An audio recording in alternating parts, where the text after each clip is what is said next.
नमस्कार, good morning, सत श्री अकाल। बहुत बड़ा दिन इधर हिंदुस्तान में भी और बहुत बड़ा दिन उधर ईरान में भी। ईरान में कल डेलीगेशन पहुंचा पाकिस्तान का और आसिम मुनीर जो वहां के फील्ड मार्शल हैं पाकिस्तान के, उनकी अध्यक्षता में जो डेलीगेशन पहुंचा, वो डेलीगेशन जो था उसने रात भर बातचीत की है। बातचीत से क्या निकल के आया ये अब पाकिस्तान जो है वो अमेरिका को बताएगा। और इसके बाद यानी कल रात से लेकर आज तक, इस वक्त तक क्या कुछ हुआ वो हम आपके सामने रख रहे हैं। और इस छोटे से कैप्सूल में आप देखेंगे कि ईरान जंग से संबंधित जितनी भी महत्वपूर्ण खबरें हैं वो आप तक हम पहुंचाने की कोशिश करेंगे। और इसमें दोस्तों जो हमारे साथ जुड़े हुए हैं, आप सबका एक बार फिर स्वागत करता हूं। तो कल जब पाकिस्तानी डेलीगेशन पहुंचा तेहरान, तो उसने वहां तेहरान में यानी ईरानी समकक्ष से बातचीत की और उसके बाद ये बात अब पहुंचाना है उधर अमेरिका में। और अमेरिका यहां से किस ढंग से आगे बढ़ता है, इस सीज फायर को कैसे अमेरिका और आगे बढ़ाता है, क्या यहां से पूर्ण रूप से हम युद्ध विराम देखेंगे यानी टोटली यहां इसके आगे अब जंग नहीं होगी वो देखेंगे, या जंग भड़क जाएगी। हालांकि आपने देखा कल कि डोनाल्ड ट्रंप ने साफ साफ कहा कि हॉर्मुज स्ट्रेट को, हॉर्मुज जलडमरू मध्य को हम नाकेबंदी अब नहीं करेंगे क्योंकि हमारी चीन से बात हो गई है। चीन हथियार नहीं सप्लाई करेगा ईरान को और चीन भी खुश है कि हम अब नहीं करने जा रहे हैं हॉर्मुज पे किसी ढंग की नाकेबंदी। ये बात डोनाल्ड ट्रंप ने कही थी। और इसी बीच उधर पाकिस्तान का डेलीगेशन पहुंच गया तेहरान, और पाकिस्तान का डेलीगेशन जो है वो आसिम मुनीर की अध्यक्षता में पहुंचा था, उनकी लीडरशिप में पहुंचा। और यहां से फिर बातचीत जो है वो आगे बढ़ती हुई दिखाई दे रही है। बातचीत यहां पर कहीं भी बेपटरी दिखाई नहीं दे रही है, बातचीत बहुत तेजी से आगे बढ़ रही है। लेकिन इस बीच व्हाइट हाउस की प्रवक्ता कैरोलिना लेविट ने जो बातें कही हैं वो महत्वपूर्ण है। जरा कैरोलिना लेविट को सुनते हैं कि क्या कही है उन्होंने, और तेहरान, पाकिस्तान और अमेरिका के बारे में जो बातें हैं और इस जंग से क्या निकल के आ रहा है। सबसे पहले व्हाइट हाउस की प्रवक्ता कह क्या रही हैं, सुनिए जरा। I would just want to make one point that's important to the president. The Pakistanis have been incredible mediators throughout this process, and we really appreciate their friendship and their efforts to bring this deal to a close. So they are the only mediator in this negotiation. While there have been many countries around the world who want to offer their help, the president feels it's important to continue to streamline this communication through the Pakistanis, and so that's what continues to take place. तो यहां Carolina Levitt कह रही हैं कि पाकिस्तानी मध्यस्थों ने जबरदस्त भूमिका निभाई है। उनका कहना है कि जबरदस्त भूमिका निभाई है, हम उनकी दोस्ती और इस समझौते को अंतिम रूप देने में माफी चाहूंगा, देने के उनके प्रयासों की सचमुच सराहना करते हैं। ये बात यहां कही गई। और इसके बाद कि राष्ट्रपति यानी डोनाल्ड ट्रंप का मानना है कि पाकिस्तानियों के माध्यम से इस संवाद को सुचारू रूप से जारी रखना महत्वपूर्ण है। ये बात यहां पर कैरोलिना लेविट जो व्हाइट हाउस की प्रवक्ता हैं वो अभी आप उनको सुन रहे थे, वो अभी बता रही थी। और इसमें पाकिस्तानी मध्यस्थ जो पहुंचा है, ये आसिम मुनीर देखिए ये पहुंचे और इनका स्वागत यहां किया गया।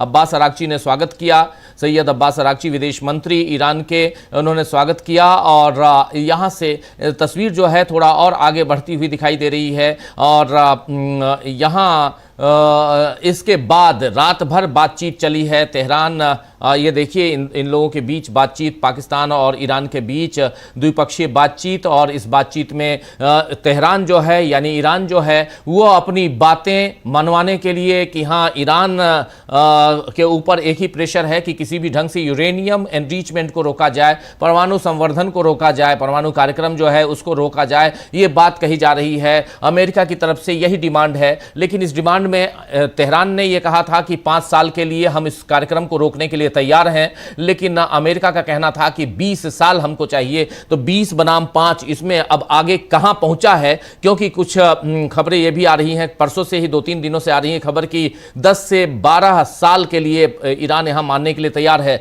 लेकिन ईरान की और भी शर्तें हैं, उसमें से हॉर्मुज एक वहां बड़ी शर्त है जिसमें कहना है कि हॉर्मुज ईरान के कब्जे में रहा है, ईरान के कब्जे में रहेगा। दूसरी चीज, ईरान चाहता है कि उस पर टोल नाका लगाया जाए, यानी टोल वसूले ईरान और उससे जो पैसा आएगा उससे वो अपने कंट्री की यानी ईरान के डेवलपमेंट में उसको खर्च करेगा, ये बात यहां पर कही गई। लेकिन ये चर्चा, ये वार्ता आगे कहां तक बढ़ती है ये देखना अभी दिलचस्प। तो एक यहां पर ये जो कल रात से लेकर आज तक के डेवलपमेंट में, इसके अलावा यहां पर सैयद अब्बास अरागची का बयान आया हुआ है और ये बयान सबसे पहले आपको बताता हूं कि इन दोनों यानी अमेरिका और ईरान के वार्ता में जो आगे क्या बातचीत होगी और अमेरिकी और ईरान वार्ता पर प्रेस सचिव का बयान जो है, प्रेस सेक्रेटरी का बयान, ये आपने सुन लिया है। लेकिन उसके अलावा सैयद अब्बास अरागची क्या कह रहे हैं जरा उनको सुनते देखते हैं। सैयद अब्बास अरागची कह रहे हैं कि ईरान में फील्ड मार्शल मुनीर का स्वागत करते हुए हमें बेहद खुशी हो रही है। पाकिस्तानी फील्ड मार्शल की बात हो रही है। हमने वार्ता की मेजबानी के लिए पाकिस्तान का आभार व्यक्त किया और इस बात पर जोर दिया कि यह हमारे गहरे और मजबूत द्विपक्षीय संबंधों को दर्शाता है। क्षेत्र में शांति और स्थिरता को बढ़ावा देने के प्रति हमारी प्रतिबद्धता मजबूत और साझा है। यहाँ साफ साफ क्षेत्र में शांति और स्थिरता को बढ़ावा देने के प्रति हमारी प्रतिबद्धता मजबूत और साझा है, यानी ये दोनों देश जो हैं स्थिरता को कायम रखने में मजबूती के साथ आगे बढ़ेंगे और ये हमेशा हमने ऐसा किया है। ये ईरान के विदेश मंत्री सैयद अब्बास अरागची का बयान है। बहुत महत्वपूर्ण बयान हो जाता है सैयद अब्बास अरागची का। और लेकिन इसके अलावा अमेरिकी वित्त मंत्री स्कॉट बेसेंट का बयान भी यहाँ पर महत्वपूर्ण है। जरा अमेरिकी वित्त मंत्री स्कॉट बेसेंट का बयान जो है वो उनका कहना है कि ईरान आतंकवाद का सबसे बड़ा प्रायोजक देश हुआ करता था। देखिए, और ये बातें उन्होंने कही हैं चीन में जाकर, और चीन के जो समकक्ष उनका है वो नाराज दिखाई देता है। लेकिन फिर भी ईरान आतंकवाद का सबसे बड़ा प्रायोजक देश हुआ करता था। चीन ईरान से 90% से अधिक तेल खरीदता था, जो चीन की ऊर्जा ज़रूरतों का लगभग 8% था। हमारा मानना है कि स्ट्रेट यानी जल मध्य में हॉर्मुज में नाकाबंदी के कारण चीनी खरीद में कुछ समय के लिए विराम आएगा। लेकिन 2 चीनी बैंकों को अमेरिकी वित्त मंत्रालय से पत्र मिले हैं। मैं बैंकों की पहचान उजागर नहीं करूंगा, लेकिन हमने उनसे कहा है कि अगर हम साबित कर सकते हैं कि आपके खातों में ईरानी धन का लेन देन हो रहा है तो हम आप पर द्वितीयक प्रतिबंध लगाने को तैयार हैं। यहां पर दरअसल ये हुआ ये कि चीन और अमेरिका में इस बयान के कारण ठन गई और इसीलिए कल रात से लेकर आज के डेवलपमेंट में ये बात आपके सामने रखना बहुत ज़रूरी था कि अमेरिकी वित्त मंत्री स्कॉट बेसेंट का ये बयान जो है साफ साफ ये कि चूंकि ईरान जो है वो तेल बेचता है चीन को, या कहें तो चीन ईरान से तेल खरीदता है और उसके अकाउंट में ईरानी पैसे हैं, ईरान के साथ लेन देन का यहाँ पर के सबूत हैं, इसलिए हम आपके ऊपर प्रतिबंध लगाने के लिए तैयार हैं। ये अमेरिका ने धमकी दी, अमेरिका के विदेश मंत्री ने धमकी दी। इसके बाद चीन नाराज हो गया और चीन ने भी धमकाना शुरू किया। लेकिन इसके बाद, और ये जबकि अमेरिका के राष्ट्रपति अगले महीने मई के 14 और 15 मई को चीन की यात्रा पर जा रहे हैं और उससे पहले ये यात्रा में विघ्न डालने, यात्रा को कहीं ना कहीं डिस्टर्ब करने का वाला बयान ये है और इस बयान पर चीन भड़क गया अमेरिका पर।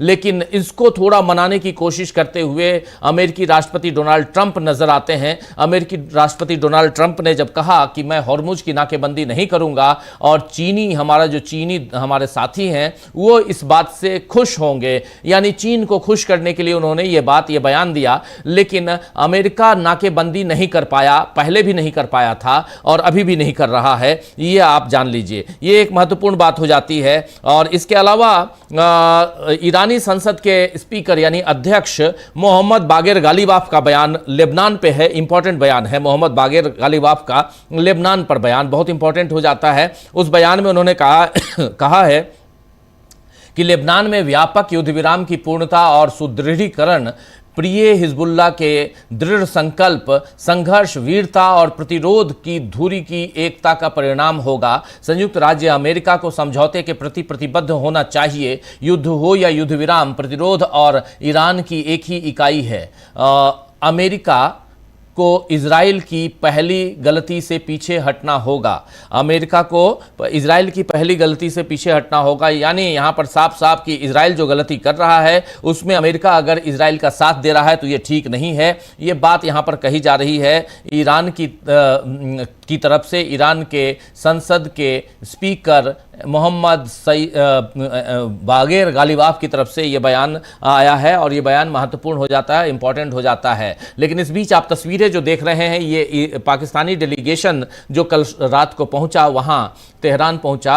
अब यही डेलीगेशन यहां से सीधा कल वॉशिंगटन जाएगा, यहां से पाकिस्तान से वॉशिंगटन जाएगा यही डेलीगेशन। ये खबर भी आ रही है कि यहां इन्होंने बातचीत कर ली और यही डेलीगेशन अब वाशिंगटन डीसी जाएगा, वहां के राष्ट्रपति से मुलाकात करेगा और उसके बाद आसिम मुनीर मुलाकात करेंगे। दोनों के बीच बातचीत और उसके बाद फिर दोनों के बीच की बातचीत के बाद एक पैक्ट पर सिग्नेचर होगा और वो क्या होता है ये देखना होगा। यानी ईरान ने अपनी मंशा बता दी है, ईरान ने बता दिया है कि हम क्या चाहते हैं। अब यही डेलीगेशन अमेरिका जाने वाला है और अमेरिका में राष्ट्रपति डोनाल्ड ट्रंप से मुलाकात होगी, उनके बाकी साथियों से मुलाकात होगी और इस मुलाकात के बाद आगे यहां पर क्या करने जा रहा है ये बातें आएंगी। तो एक महत्वपूर्ण यहां पर मुद्दा हो जाता है कि क्या यहां से परिस्थितियां जो हैं वो उस दिशा में जा रही हैं जहां सीज फायर परमानेंटली हम देखेंगे। हालांकि एक अच्छी खबर यह भी है कि 7 और 8 तारीख के बाद